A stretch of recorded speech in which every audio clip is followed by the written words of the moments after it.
Ilustríssimo Sr. Dr. Vítor Ferreira, vice-presidente da Câmara Municipal de Alvalade, Ilustríssimo Sr. Jaime Almeida, presidente da Junta de Freguesia de Valga, Ilustríssima Sra. Dona Ana Matos, representante do Presidente da Assembleia Municipal da Junta de Freguesia de Valga, da Assembleia Municipal de Valga, peço imensa desculpa, Ilustríssimo Sr. Médio Lamos, do Grupo de Ação Cultural de Valga, Ilustríssima Família da distinta e saudosa poeta Joana Santana, ilustres e caríssimos membros, minhas senhoras e meus senhores, distintos convidados.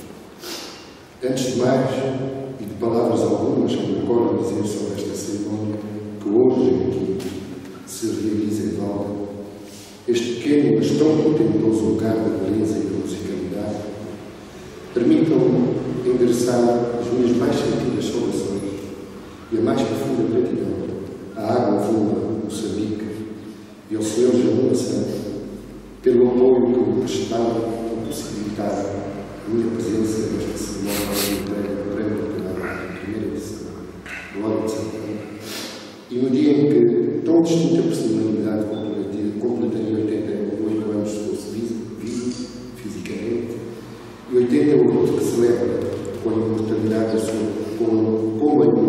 da sua poesia e talento, e que a singeleza da sua memória a deixa perpetuada. Na verdade, essa solidariedade da Água Viva Moçambique, do engenheiro Jabu Santos, provam que no meu país o capitalismo selvagem por lá se vai preparando ainda não tomou conta nem comprou a sensibilidade original que foi a panagem e, pelos vistos, continua a ser de muitas das suas individualidades coletivas e individuais. Digo isto porque a cada dia que passa, a cultura como forma de manifestação artística vai sendo relegada para planos obscuros da vida de muitas das sociedades globalmente modernas, quando, na verdade, ela alimenta aglutinador das diferenças tão necessárias à harmonização da vida e ao bem-estar de todos os povos. A cultura é ou são os povos, as suas memórias, os seus sonhos, os seus presentes, as suas crenças, as suas fés, os seus desenganos, as suas formas continuadas de se projetar e de ser no futuro. A cultura, ela mesma, é a linguagem mais vulgar de qualquer civilização. Não obstante, nos tempos que correm, o dinheiro e o consumismo desenfreado levar muitos valores com peso entre nós, tais como são a ganância, a avareza, o nepotismo, a dessolidariedade, a arrogância, a petulância, o egoísmo, a vaidade, o exibicionismo, e a misturar tudo isso, duas modalidades do desporto absolutamente parecidas, a política e o futebol. São elas que comandam e ditam, nos tempos que correm, as mentes de quem, por inerência de responsabilidade, deveria promover a paz, o diálogo, a educação, a saúde, enfim, as formas mais evidentes de sermos povo de e com cultura. No entanto, e para que não me alongue muito a descrever a gratuidade desse ciclo de que somos diariamente espectadores e o presenciamos nós humanos praguejando pelas ruas comuns das nossas humanas cidadanias, deixem-me debruçar sobre o que também é muito mais interessa neste preciso momento. A primeira edição do Prémio Literário do Óleo de Santana. Devo confessar-vos que me honra elevadamente ter sido o primeiro finalista, juntamente com mais dois moçambicanos, nomeadamente o Custódio do Timóteo, a quem aqui endereço, como já antes tinha feito as minhas felicitações, muito embora não tenha recebido até o momento nenhum deles. E, depois, como vencedor, por unanimidade de um júri de muito respeito e a quem dou e me dignifica a mim o meu trabalho, os seus reconhecidos méritos. Este galardão que agora nasce e ao qual espero espera possa honrá-lo, marca um momento que vem festejar a festa que é a poesia da sua patrona. Uma rejada de serenidade que marcou a sua vida e acentuou toda a sua obra já publicada, como que igualmente retoma legitimamente a qualidade indiscutível que conhecemos por ela escrita e a devolve à companhia dos mais ilustres signatários que tem teve a literatura que se escreve nos espaços comuns da língua portuguesa. Espaços esses que são as pontes entre as diferenças tão saudavelmente belas entre os nossos povos e países e estabelecem a união através do passado de vida que se estabelece através da história que nos escrevemos e nos escreveu e, simultaneamente, como proprietários, cada um dessa bela e formosa mestiça que é a língua portuguesa. A lusitanidade de uns e as bantusticidades de outros deixe e devemos deixar ao espaço da consanguinidade, pois que constituem debates que presumem, não nos afastam, mas que nos trazem ao confim, interagindo cada uma das nossas culturas e das nossas diversidades. Quando desta manhã acordei, depois de ter descansado uma longa viagem, melhor se seria dizer longuíssima, de descoberta dos caminhos marítimos para Portugal, quase cumpria uma outra que, ao contrário, foi protagonizada por Vasco da Gama pelos marítimos caminhos da vida. Abri a janela, dizia, do hotel onde passei a noite, e ligeiramente com a impressão que fazia eu na minha casa, no meu mundo, pois que, para a alegria minha, era uma serenidade e o azul elegante do nascer do dia que me cumprimentava, o colorido frenético e musical dos pássaros que me abraçavam, e era tão bem, e sobretudo, aquele cheiro a dia que tem os dias todos, em todos os lugares. A única coisa que não estava lá era um buliço tão contagiante que carrega o meu povo pela manhã, a correria matinal dos operários pelo emprego, o ensonado deambular dos mais pequeninos de bola, os chapas velocíssimos nas suas ultrapassagens à vida e a paisagem peculiar da África. O resto estava lá, tudíssimo.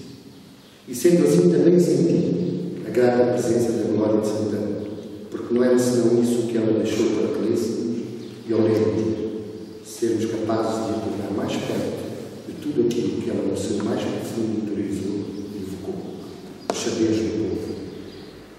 Tanto é assim, só para ver, que o barulho da água que corria pela China me levou a viagens que fiz e faço pelos rios que desabam no Índico, que banham a costa toda de Moçambique, e que serpenteiam por essa pele tão terrena da sua geografia e por esse sobresideral em que se acende a sua alma.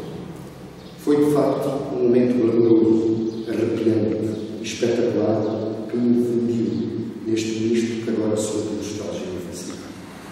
Ao receber o prémio Glória de Santana, pesa na responsabilidade de honrar as marcas profundas que delineiam toda a sua obra, sendo a de maior evidência a humildade, virtude esta que lhe era tão característica e que, por essa razão, uniu profundamente a sua poesia com a genialidade que lhe é inegável e aquele nicho de ciência e magia que lhe são retratados.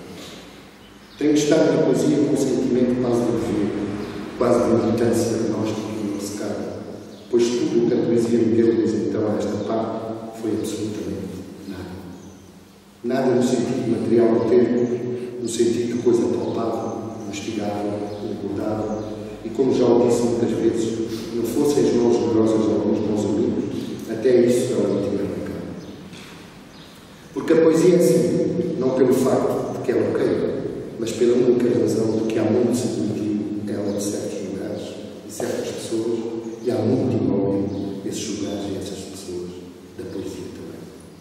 Todavia, se não é da coisa material que a poesia me faz, é sobremaneira do espiritual, do poeta que todos os dias vive com morada fixa em mim, e a quem tem sustentado os vícios e aturado os estados vulcânicos da alma e as paixões desconectadas da vida. Faço da poesia uma forma bastante pessoal de exorcizar essa impessoalidade da minha pessoa, homem e do ar. Essa quântica é quase ininteligível e abismada com que a realidade não obriga a ser, em consequência de uma outra que eu usei assumir como poeta. Sou hoje, por via da poesia, um homem com mais perguntas que respostas, com alguns mais acrescidos face a outros horrores que me cercam e com muitas marés de voltas e indignações, é resultado da crise. Se me perguntarem se sou feliz, eu direi que não. E não o escondo, porque não vale a pena esconder, visto ser tão evidente essa angústia em mim e nos versos que escrevo. Não gosto de mim, e simultaneamente, porque mais poetas há que ultrapassam aquela legitimidade de escrever e verem nesse facto o merecido reconhecimento que ele merece, e outros mais ainda, que são ou desejam ser poetas e verem-se assim flagelados e ostentatoriosamente por outros. Esses escrevem poetas maus, e não a poesia pobres. São as estrelas brilhantes da literatura sem iluminação alguma, as fadulas efêmeras da verdade, os fósforos incendiados da visibilidade, profetas da má língua, viciados em púlpitos, plateias e congressos, são, igualmente, os lambuquistas de certa crítica muito despida e pornográfica. São os mouros para o todo, são os lambuquistas mouros que a todo custo tentaram diminuir a legitimidade que foi corrompida por um júri competente e inquestionável por arrebatar esta primeira edição da Glória de Santana. Mais ainda, mais desejo dizer, a estes falopianos escreventes e alguns muito bem visíveis, aqui na minha cabeça, que nunca escrevi para ganhar prémios e nunca fui como eles de ter relações incestuosas, permitam-me ter, e de amor desmesurado e obstinado, como têm eles com os seus editores. E, por isso, a forma tão bem que me trataram e desafogada como vivo. Esses senhores escritores, alguns há, até são eu, não se reconhecendo eles, e eu não os reconhecendo eu, eles certamente vão ser amigos. A esses camaradas, essas carnavalescas máscaras de poetas e cantados, neste mesmo livro que acaba de ser premiado, escrevo de página a página, com a vossa permissão. Não escrevam, senhores, nem poetas, nem versos. A ler já ninguém os sente, nem mesmo quem os queira ser.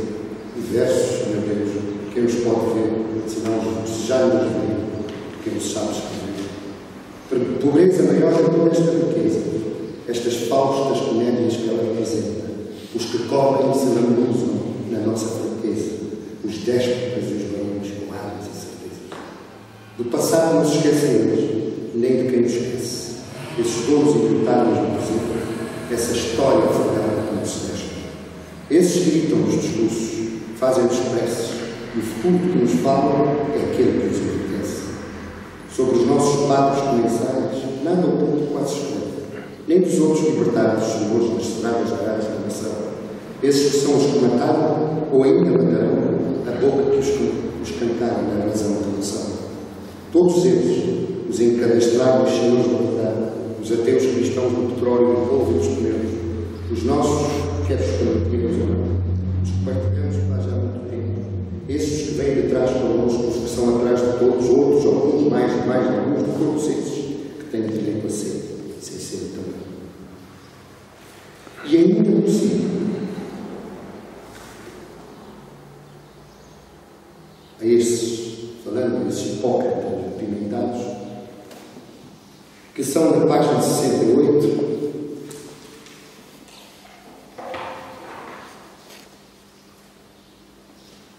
para dizer-lhes, na verdade,